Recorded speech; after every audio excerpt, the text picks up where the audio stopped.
So I guess you could say I was kind of destined to start fishing right from birth. My mom always tells a story about how right after I was born and the nurses had handed the baby, me, over to my dad, and the first thing he did was rock me back and forth and tell me, I'm going to take you hunting, I'm going to take you fishing, I'm going to take you skiing. You know, being the first born boy, I think he was really excited to pass on some of his passions on to me. Fast forward only 6 years and it was already my first trip to Canada, and it was with my older sister, myself, my mom and dad, and my grandma and grandpa. And we went into a fly-in fishing camp and had a great time catching walleyes and northerns, and up there, it seems like any direction you throw a bait, you can catch a fish. So I think that was really an easy way to get me hooked into something like this. It's been kind of an addiction and an obsession ever since. When I was a little kid, I grew up in central Iowa, and there's no fishing around there. It's all corn and beans as far as you can see. For a week every year when I was a little kid, and this is in the late 70s and then early 80s, we'd go up to northwest Minnesota. We'd usually fish in the morning when we got up, and then we'd come in the afternoon, and mom and dad would nap or whatever it is they do, and I'd go down to the end of the dock and fish for perch or whatever, and then we'd go fishing again at night. I just remember looking forward to that so much, and I don't know what it was about water or fish or fishing or being outdoors that just absolutely hooked me right at that prime age, and I couldn't get enough of it. I grew up on a farm in Virginia, and we were out in the middle of nowhere, woods, fields, and there was a small creek, stream that ran right by our trailer. And I, as a kid, I'd go out and dig up worms, and I'd go down there and just sit on the bank for hours on end, catching carp and catfish and the occasional bluegill and bass. When I first joined River Road Bassmasters, I joined it because I had reached a point in my fishing where I felt like I had learned as much as I was going to learn on my own. I'd go out fishing and I'd have a good night of fishing. I'd read my Bassmaster magazine and take what I could out of that, and watch some fishing on TV, take what I could out of that. But really, the only person that was teaching me anything was myself. The reason I joined the Bass Club was I wanted to fish with other people like me that need other people to learn. The easiest way to learn from fishing for me is have somebody do better than you. You can go out on the water and have a great day of fishing, but if you come in at the end of the day and 10 other guys had an even better day of fishing than you did, well, then you have something to learn. You missed something. Even though you thought you were doing the right thing, there was something better out there. And when you get with a group of guys who all have that same drive to fish, the same skill sets to fish, and somebody does better, and then they're willing to share that information with you on how they did it, that's how you become a better bass fisherman. If you're lucky enough, you can be with somebody in their boat when they crack the code and just see how they did it versus how you would have done it. And that's stuff that you can't teach yourself and you can't really read about. You just kind of have to get out on the water with other people. And for me, the Bass Club was the only way I could find that. I was a very competitive kid in high school. I played some college football a little bit. And I think as you get older, you never really lose that competitive nature in you. I think that's why so many of us root for sport teams heavily, that kind of thing.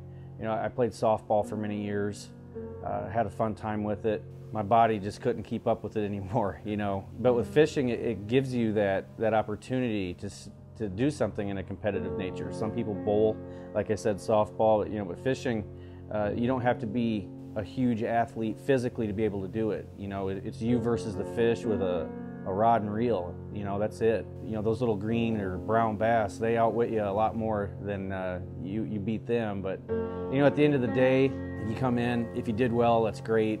If not, you want to do better. I mean, I think for a lot of us that have that type of personality, you're competitive against yourself to wanting to be the best, whether it's in your club or in town, you know, whatever league it may be. And that's the thing about with fishing and clubs and tournaments is you can never stop learning.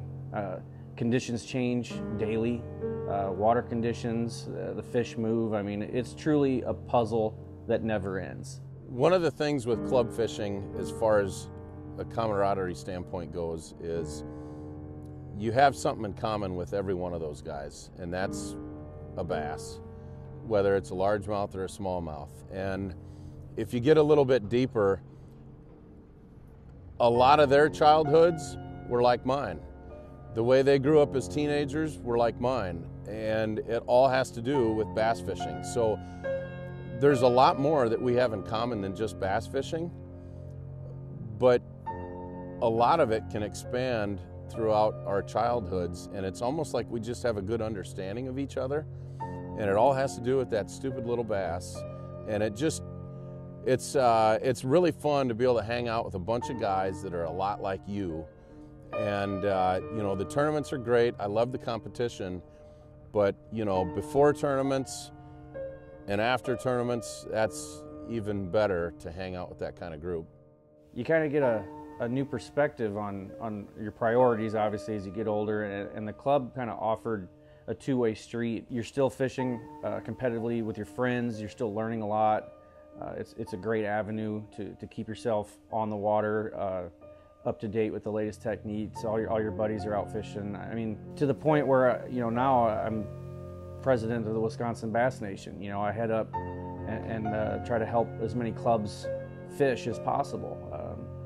And, you know, now, especially that I have my own son, I can't wait to get him out into the fishing as well, and, you know, to come up through the club scene with all my other friends that have their kids coming up. I mean, it's a great family atmosphere, really, is what it boils down to. It's positive in every way.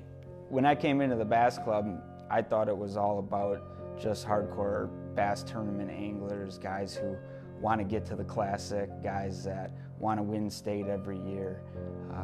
But I quickly learned that, you know, Bass Club is more than just winning bass tournaments. You know, it's a group of guys that all are passionate about fishing, that have, you know, so many similarities that, you know, they can't help but be friends. You know, we have guys who come into the club, and within a month, you know, they're already emailing and texting back and forth with other anglers and hanging out on the weekends.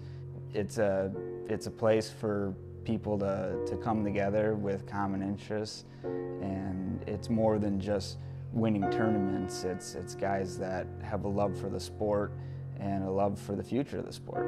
You know, fishing in a club is something, it's kind of ironic if I look back on when I kind of started getting into competitive fishing. I fished as a co-angler on a BFL one time, and I really was just like, wow, this is something I want to do. I want to fish competitively. And at the time, all my friends were in a club called River Road Bassmasters, and they kept lobbying me to join, and I kept telling them, like, no, you know, the club thing just isn't for me. I don't even know why anybody would want to join a club. I was probably 24, 25 years old. You know, I knew everything. Thought I was going to be the next KVD, the next Cade Laufenberg, you know. But, you know, as time progressed and, you know, as I matured and got older, graduated college, you know, got into the workforce, you know, the family scene coming into it.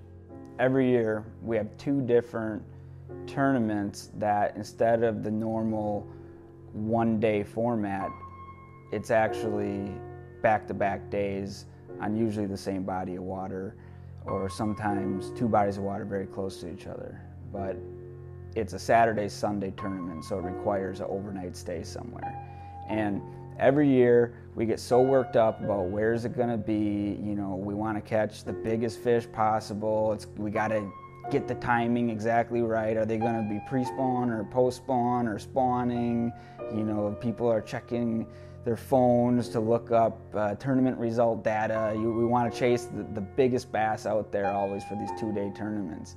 But really what it comes down to is the success of the tournament is always measured by how much fun we have in between day 1 and day 2, when we set up shop in a parking lot and we fire up some grills, maybe we fry some fish, we deep fried sweet corn, deep fried pickles. We've done it all. And really, those are the memories that everybody takes away, is at the end of the day, wherever we fish with this group of guys, we're gonna have a good time. I think the best part about being in a club, besides fishing, is the camaraderie and the friendships that you build. It wasn't until I joined Wisconsin Bass Nation and River Roads especially, I started meeting people all across the state with the same interests that I have. And when you travel and go different places to fish, you can lean on that. You kind of build your own little network of friends, whether it be regionally, Wisconsin, Minnesota. I've got friends in Ohio, Indiana, all throughout the upper Midwest of like-minded anglers and good people. That's the thing about fishermen. We're good people. You typically don't run across fishermen that are thieves and are getting in trouble all the time. We're a pretty good group of guys. So the friendships, I think, is really huge. I think all of my friends that I hang out with are from the club. I keep in touch with a lot of guys from high school anymore. It's guys in the club. We're going out for birthdays and holidays and vacations, things like that. You really do meet some of the best people that you can through fishing. One of our mottos in our club that's kind of a unpublished motto is, in order to be the best, you have to beat the best. And for me, that really sums up what I do fishing. Is when I go out there, a good day of fishing to me isn't whether I caught 5 14-inchers or caught 5 5-pounders. It's how did I stack up against everybody else. I'm out there to be the best that I can be and be the best out there. And for me, that's what it's all about, is beating the best.